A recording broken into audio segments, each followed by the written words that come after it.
Sometimes I get a piece of audio gear in that just kind of speaks to me.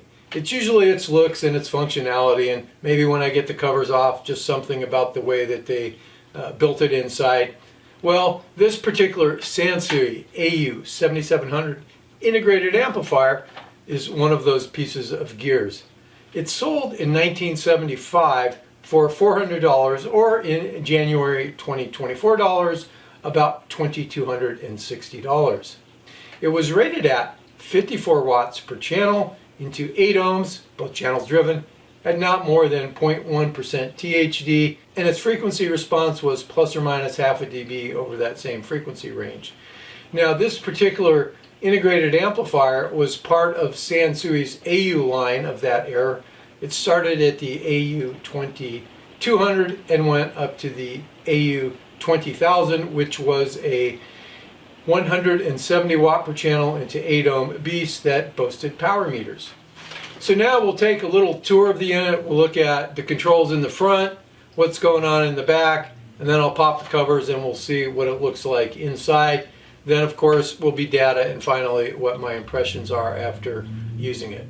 Here's a close-up view of the Sansui AU7700. Starting on the left, we have our power on-off toggle switch, and I should point out that all the toggle switches and controls just have a great feel to them. 1/4-inch headphone jack, and then we have, for the bass and treble controls, you can set the frequency you want that control to be more effective at, and you can go ahead and select how you want the tone controls applied.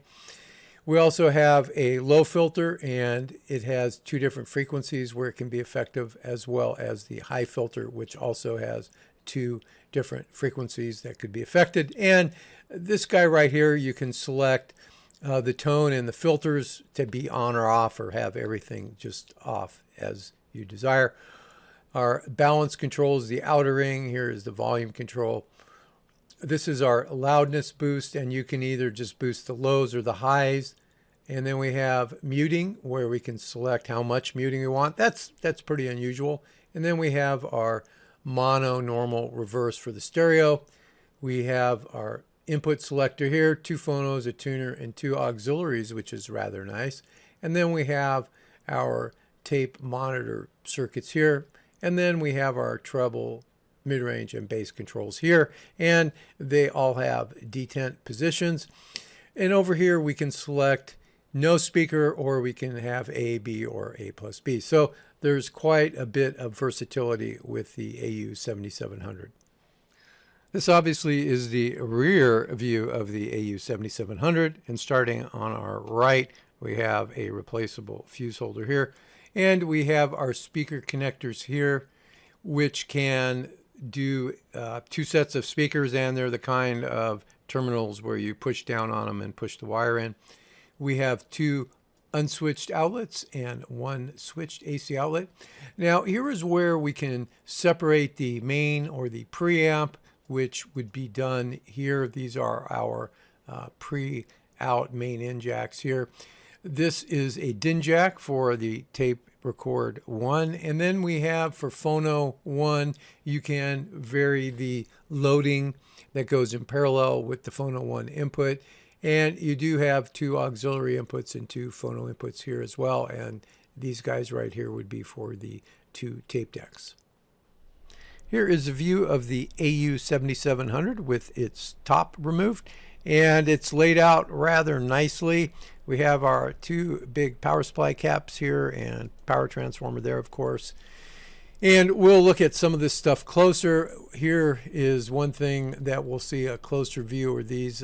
I'm pretty sure they're like the incandescent fuse type lamp holders that they're using here on these shafts that go to your input selector, and this is the tape monitor selector.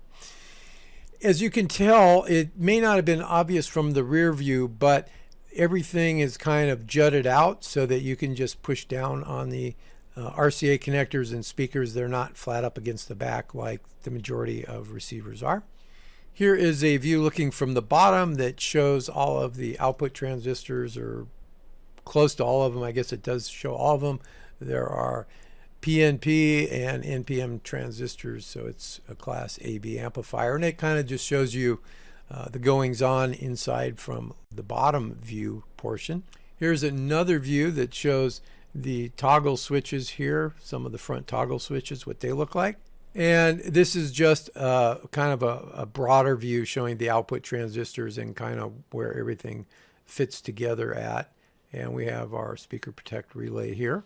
This is a close-up view showing these guys right here. And these look to me to be the fuse type lamp holders.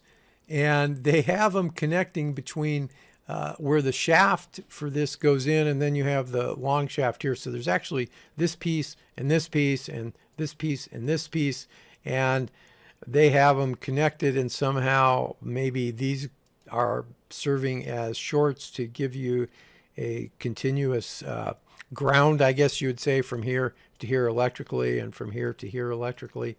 And it just seems to be an odd thing to do, but I would say it's a good thing to do. This shows some of the front controls here. These assemblies here are usually resistors that are soldered around a switch, and it allows for high repeatability, and they are more accurate usually than using a potentiometer here, but that's kind of what they're using there. That's just another view showing them here. These would be the bass and treble and mid-range controls. And this is just a close-up different view from the looking down from the top, kind of showing how everything flows together in this nice integrated amplifier. Here's our standard THD SNR plot at 1 kilohertz with the AU7700 putting out 5 watts into 8 ohms. Now the volume control was adjusted to give 29 dB of gain, and I did have to tweak the balance control a little bit to favor the left channel. We can see that there is a difference between the left and right channels. For the THD plus noise, the left channel is worse. Now I'm going to go ahead and turn off the left channel and watch the third harmonic there. For the right channel, it's much lower than it is for the left channel, and that's what's causing this number. Our SNRs are right around 75 dB for both channels, which is pretty good for this particular integrated amp. And the THD at 0.13% is not bad for the left channel, and the right channel is quite a bit better at 0.02% or so. Here we have the AU7700 putting out 5 watts into a 4 ohm load or loads, and this is at 1 kilohertz. And compared to the 8 ohm 5 watt state, we're about 3 dB worse on the SNRs. Our THD plus noise has improved. Well, I think there was something going on with the left channel. It was reading low at the time, or a high value of noise, but it seems to have improved now. The THD is really good for both of them. It's actually much better into the 4 ohm load, and we're still right at about 29 dB of gain. So right now we're looking at the AU7700's frequency response, with it putting out 5 watts into 8 ohms from 10 hertz to 50 kilohertz, and there is actually a specification for the frequency response, which states it should be within 0.5 to -1 dB. We're definitely less than 0.5 dB, and both channels are balanced within less than 1/10 of a dB. Now at 50 kilohertz, we're down half a dB. That's pretty good. At 20 kilohertz, which would be right here, we're only down, we'll say, 0.2 of a dB. At 10 hertz, we're down about, we'll call it 1.7 dB. But if we come over here to 20 hertz, we're only down about, we'll call it 0.6 dB. So overall, it's almost meeting its frequency response specification. Here we have the frequency response from 10 hertz to 50 kilohertz. In this case, we're putting out 5 watts into 4 ohm loads, and it looks pretty much the same at the low end of the band. At the high end of the band, at 50 kilohertz, it's down about, 0.3 of a dB more for the 4 ohm load case, but at the low end of the band, it looks about the same, and around the middle of the band, it looks pretty much the same as it does with an 8 ohm load. This plot shows the AU7700's output impedance from 20 hertz to 20 kilohertz. Now, if I used the value of the output impedance here at 1 kilohertz for the left and right channels, I get a damping factor of between about 22 to 28. The specification for the damping factor was at least 30. So depending on which one you use, it's not too far off the specification. Here we have the AU7700's crosstalk, or channel separation, as it is referred to in the specification. And this is with the active channel putting out 5 watts into 8 ohms. I should point out I'm using the auxiliary 1 input for all the tests, and the volume control is set for 29 dB of gain, and the amplifier and preamplifier are obviously hooked up together. Now the specification says that at 1 kilohertz we should be better than 60 dB, so our right to left crosstalk is about 56, we'll call it, so it's a little bit shy of meeting that, whereas the left to right crosstalk is above the 60 dB limit. So it's pretty close either way. The Sansui AU7700 is rated to deliver 55 watts at 1 kilohertz with both channels driven at not more than 0.1% THD, and we are meeting that requirement. We're a bit over, we'll call it, we're around 58 watts, and we are better than 0.1% THD. SNRs are above 82 dB, and the THD plus noise is better than minus 63 dB. So it looks like it's meeting that specification.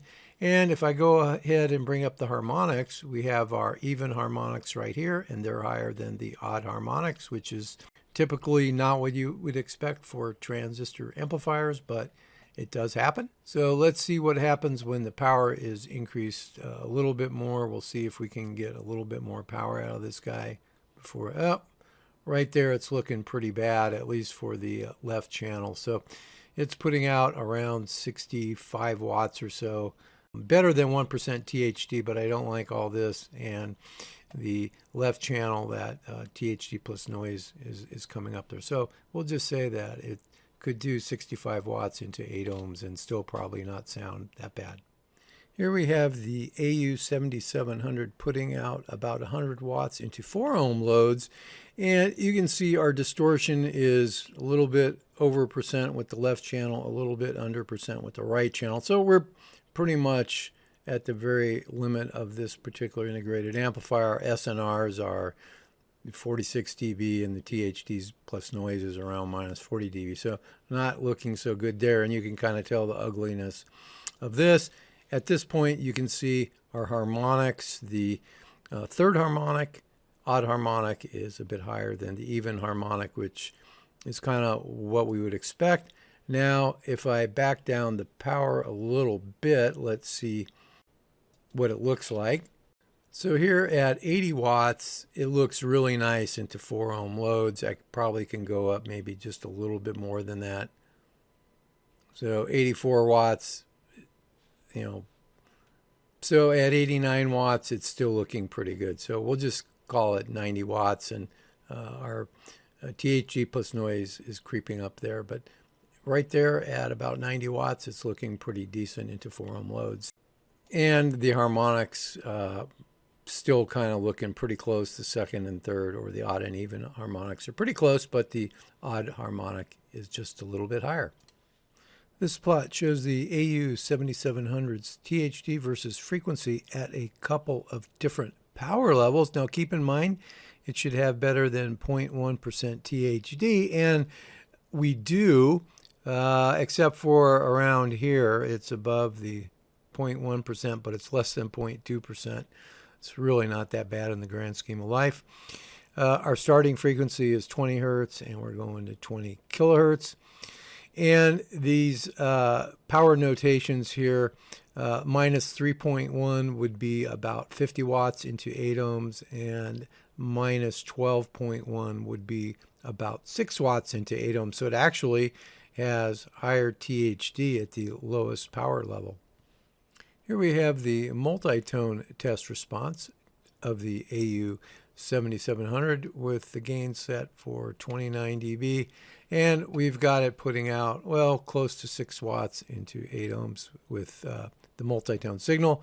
and this translates to a distortion-free range of between 10 to 11 bits. Right now we're looking at the system noise of the Sansui AU7700 with the auxiliary 1 input terminated and selected, and the volume control is set for 29 dB of gain still, and we're looking at the combined preamp and power amp, and the power amp's looking into 8 ohm loads. It is, I would call it about minus 70 dBV down, so it's probably going to be audible with the Wilson speakers, but it should not be very loud. You're getting this 60 hertz, and then you have 120 hertz, 180 hertz. So these are power supply related hum, and then you just have your noise, which is down pretty low. The noise level itself would be down at minus 100, so that would be decent, but probably going to hear these hum bars a little bit.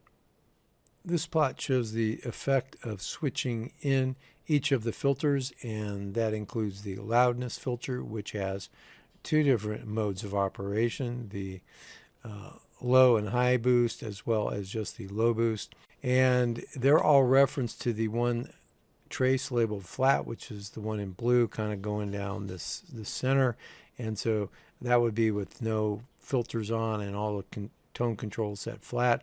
By the way, this is going through both the preamp and the power amp, and so it just kind of shows you how each of the filters affects the frequency response. This plot shows the intermodulation distortion for the AU7700 with a 70 hertz tone and a 7000 hertz tone applied to the AU7700, and it's running at about 36 watts into 8 ohms, and it kind of just gives you an idea of some of the products that are mixed together when those two tones show up. They're really far down. These guys right here would be more related to that. These right here are related to power supply hum, which we had when we looked at the noise, but overall it probably is better than the 0.15% intermodulation distortion specification. What we're looking at here is the auxiliary 1 to auxiliary 2 isolation, or the separation between the two inputs. In this case, the gain is still at 29 dB and is adjusted so that we're getting 5 watts into 8 ohms through the amplifier. So we're going from the auxiliary input through the preamplifier, tone controls are bypassed, and then it's going out to the amplifier. So you're seeing kind of the isolation between the two inputs through the whole system. So your top two traces up here that are around 15 dB, those would be where the signal is coming in. That is the auxiliary 1 input. And then I switched over to the auxiliary 2 input. Those inputs are terminated into a short, and that plot is right here. And if you figure your 15 dB high above 0, and then you're probably better than, we'll say, 55 dB at this point here at 20 kilohertz. So if you add 15 to 55, if my math is working well today, we're about 70 dB down. We have about 70 dB isolation between the two channels, which is pretty good from what I've seen. I don't really have a specification for that. This is kind of just for your information. So right now I've separated the pre and power amp sections of the AU7700, and I've got my signal going into just the power amp section. The gain is about 29 dB, we'll call it, compared to the whole system going through the preamp and then the power amp. Our SNRs are between 6 to 8 dB better, just with the power amp being used, and the THDs a bit better overall. And we're also into 8 ohm loads, I should point that out. And our THD plus noise, for the right channel, it stayed the same. For the left channel, it improved a bit. So this thing would work fairly well as just a power amp within its power limitations. Here we have the frequency response from 10 hertz to 50 kilohertz of just the power amp section of the AU7700. And it looks better than it does when it goes through the preamp section as well. The only thing that might be a little different is the Channel balance in the amp is still pretty good. It's better than 0.1 dB. In the case where it went through the preamp and the power amp, I was able to balance things off with the balance control and brought these closer together, but I'm not going to lose any sleep over 1/10 of a dB. And it is better at the low end of the band by quite a bit. It's only down 0.6 of a dB at 10 hertz, and at 50 kilohertz it's only down, oh, what is that, 0.4 of a dB, 0.3 of a dB. So overall it looks really good as a power amplifier by itself.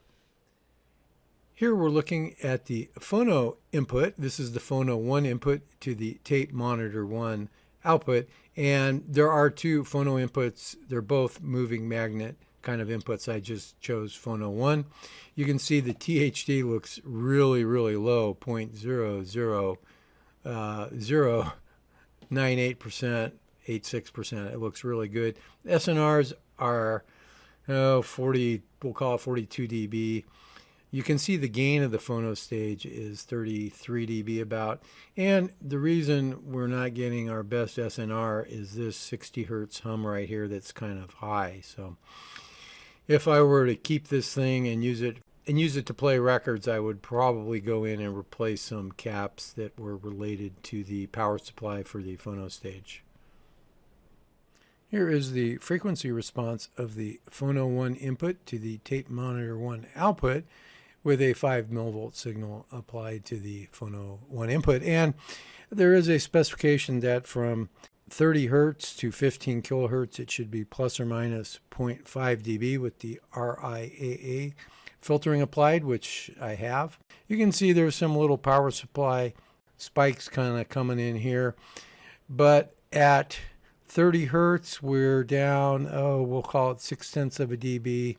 And you can see the right channel gets noisy too as we start getting up here near 20 kilohertz. Even at 20 kilohertz, we're 0.6 of a dB. So it probably meets the frequency response requirements. It does have some noise going on there. This nice looking plot is our THD SNR response at 1 kilohertz. And in this case, I'm looking at the preamp section only. I have the input going into the auxiliary 1 input, and I'm measuring at the preamplifier output. Of course, I have the pre-out main in separated with that nice little switch on the back, and I've adjusted the volume control such that I've got 0 dB gain. We've got 2 volts going into the unit and about 2 volts coming out, so it's looking really good. Our THDs are looking really good, 0.002% or 3%. Depending on which one. The SNRs are right around 92 dB, so that's looking good. And the THD plus noise is at least minus 87 dB. So it's looking really good as just a preamp. So here we have the frequency response of just the preamp section only with 2 volts going in and the volume adjusted for 2 volts going out. You can see that at the high end of the band at 50 kilohertz, we're down a little over a dB depending on the channel. The channels are extremely well balanced. I did have to adjust the balance control though. And you can see we got some odd stuff going here in the low frequency part of this, may be related to the actual measurement of this. But overall, it's only down at worst case, so maybe half a dB. So for the most part, the frequency response looks pretty good, especially if you just go from our normal range, 20 kilohertz to 20 hertz. It looks really pretty good. It's within, plus or minus 2 or 3/10 of a dB. So right now I'm applying 18 dBV or about 8 volts RMS into the auxiliary 1 input, and I'm measuring the output from the preamplifier output still, and this is just at 1 kilohertz, and I wanted to see how much of a signal level I could get before I got any distortion. And to be honest, it's looking really good. This is the limit of my Quantasylum QA403 analyzer's output, 8 volts. I've got the volume control set for 0 dB gain pretty much, and the distortion and SNR still look pretty good. So this particular Sansui AU7700 could handle an 8 volt signal going in if for some reason that happened. What I've done now is I've kept the input signal to the auxiliary 1 input at 2 volts RMS, and I've increased the gain or the volume control of the AU7700. We're still looking at a 1 kilohertz signal going into the auxiliary 1 input and coming out of the preamplifier output. And I kind of wanted to see how much gain I could get before it started looking really crappy here at the preamp. And this is about it. It's about 13.2 dB of gain. You can see we're over 1% THD or just under 1%, and the THD plus noise has taken a pretty good dump. I'm going to go ahead and back down the power just a little bit. So if I back down the gain of the volume just a little bit, here it doesn't look too bad at around 12 dB, almost 13 dB of gain. If I go just a tad bit more, we're looking fairly decent here at the low end of the gain, and the THD is looking good, SNRs are looking good, and the THD plus noise looks pretty good. And the volume control is pointed at the next to the last dot. So there's one dot would be your max, and then there's one dot beyond that, and so it'd be the second dot on the volume control right now. And so it can work pretty good at almost the full volume control with 2 volts going in. Ian had the matching tuner for the AU7700, the TU7700, and you can see it matches it perfectly. You could stack it right on top of the AU7700 if you wanted. It works really well. It's got a lot of neat features in it. I just kind of brought it to show how the things went together. I should point out that the AU7700 that I got was brought to me by Ian. It had been sitting around for 10 years. It worked when he tried it 10 years ago, and it worked basically okay when I got it. It needed some cleaning, lubing of some of the controls and switches in it, but that was the only thing that was done. As far as I can tell, it's all original. It's just amazing that something that is 49 years old performs that well. Well, I shouldn't say it's amazing. I've seen that with Macintosh and meaurements, and a few other of the items I've reviewed have done pretty good that have been pretty old, but as far as I can tell, all original. Working great, as you saw from the test data. It was off a little here, a little there, but for the most part, it met most of its specifications that it had from 49 years ago. So as far as the specifications, it did really well. I only have one little quirk on it, and that it doesn't have power meters. You'd have to move up to the AU2000 to get the power meters, but I'll live without power meters on this guy. It was a pleasure to test and to just use. It has so many features, you know, as far as a integrated amplifier or preamplifier, if you just wanted to use it for that. For the listening test, I hooked it up to my Wilson Watt 3 Puppy 2 loudspeakers and my little Surfans music player, and it sounded really good. I preferred listening with the loudness switch in the bass treble boost position, and you could also put the filter tone controls switch in, and you could adjust the bass even more, treble more, mid-range more if you wanted. I think I may have boosted the bass a little bit just to see how it worked, and it sounded really good. I had plenty of highs and mids and lows, and it was clear, and it just sounded really good. When I first powered it on with the auxiliary 2 inputs terminated into shorts and selecting that input, I had just a little bit of hum. The volume control was probably about halfway at that point. So it's just kind of the normal hum test that I do. Very little hum, you back away a few feet and you didn't hear it. There were no turn on or turn off thumps, and it was just a pleasure to listen to this guy do its thing.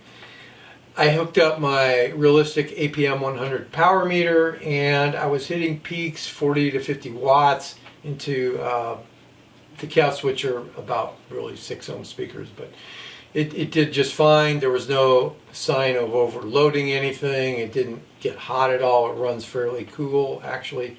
It was just a pleasure to use. I'm gonna hate giving this one back to Ian. I don't know if it's gonna go for sale or if he's gonna keep it in his collection, but it is a really nice integrated amp. I did find one on eBay for $1,400. Here's a little picture of that one. And my advice is, if you come across one of these things and it looks decent, I would buy it. If you're looking for a nice integrated amplifier, this guy would fit most people's needs and then some.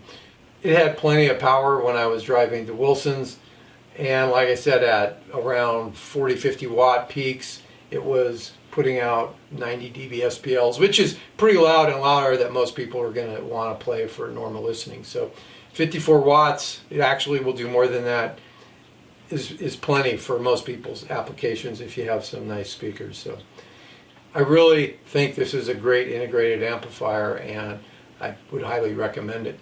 As part of my listening tests with this particular integrated amplifier, I decided to hook up my Technics SL7 linear tracking turntable that has the standard cartridge, which is a moving magnet cartridge on it. And I was curious how it sounded. I listened to one record, one track, just to see if there was anything strange going on. There was a little bit of noise at the high end of the band, I think on the right channel on that, but it was higher than what I could hear, or probably most people, and it sounded just fine. I didn't hear anything funny going on. It did a really good job. If this were mine, I would have no trouble playing records using the Phono 1 or Phono 2 input with it. So I just thought I would throw that out. I normally don't hook up turntables to certain receivers or integrated amplifiers or preamplifiers, but this guy I thought was special enough to warrant hooking up a turntable to it and just seeing how it sounded, and it sounded really good. So once again, if you like the video, the thumbs up button, please click it. If you are not a subscriber to the channel, please subscribe. And if you have comments or questions, you can leave them in the comment area of the video, and I try to reply back to all of them. And once again, until next time, have a great day or night.